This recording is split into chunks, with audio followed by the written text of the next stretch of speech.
Aurelion Sol, the Star Forger. The appearance of a comet in the night sky is often said to portend upheaval and unrest.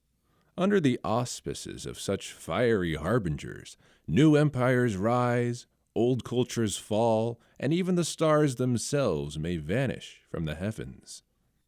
The truth is, perhaps, more unsettling.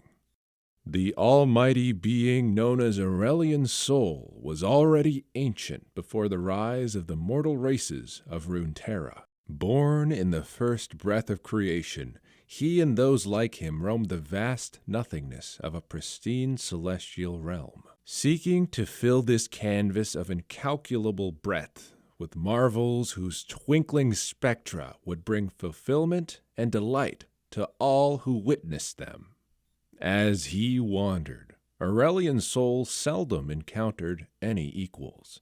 The eternal aspects were dispassionate and incurious things, contributing little to existence, content only to compose amusingly self-centered philosophies on the nature of creation.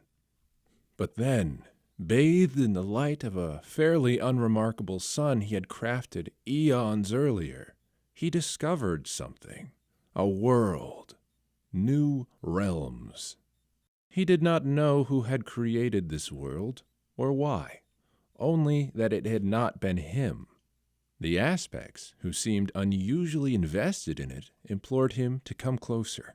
There was life here, and magic, and fledgling civilizations that cried out for guidance from beings greater than themselves. Flattered by this new audience to his supreme majesty, Aurelion Sol descended to bask in their adulation in the form of a vast and terrible dragon from the stars. The tiny inhabitants of the insignificant land of Targon named him for the golden light of the sun he had gifted them, and the aspects commanded them to bring forth a suitable offering in return.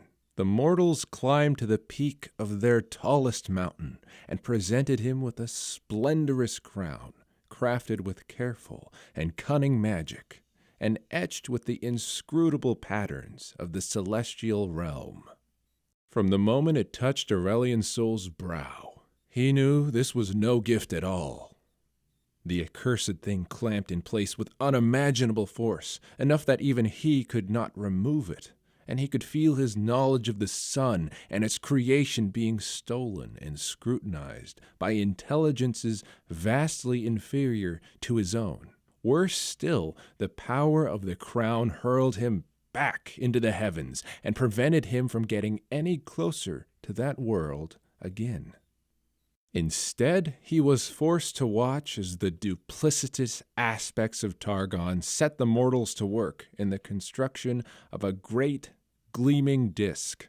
With this, they channeled his celestial power to raise up immortal god warriors for some unknown conflict that was apparently still to come. Outraged, Aurelion Sol could see other stars fading across the firmament for lack of care and maintenance, and he strained to break free of the crown's control. It was he who had birthed their light into the universe. Why must he be shackled now by the aspects and their lowly pawns? He roared with glee when the sun disk failed, only to see a second, more powerful one take its place. Eventually, resigned to his fate, he saw the god warriors cast down their rivals, then chittering creatures of pure darkness, and eventually each other.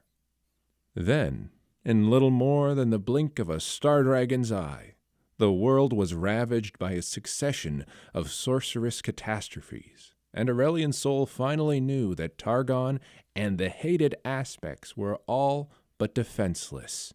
As he cautiously circled back, he realized the magic that bound him was weakening. Flecks of gold began to fall from his crown, each one blazing across the skies like a comet. Driven by the tantalizing possibilities of freedom and revenge, Aurelion Sol now regards Runeterra with simmering, eternal fury. Surely it is here, upon this world, that the cosmic balance will tip in his favor once more. And with it, the universe itself shall bear witness to the fate of those who dare steal the power of a star forger.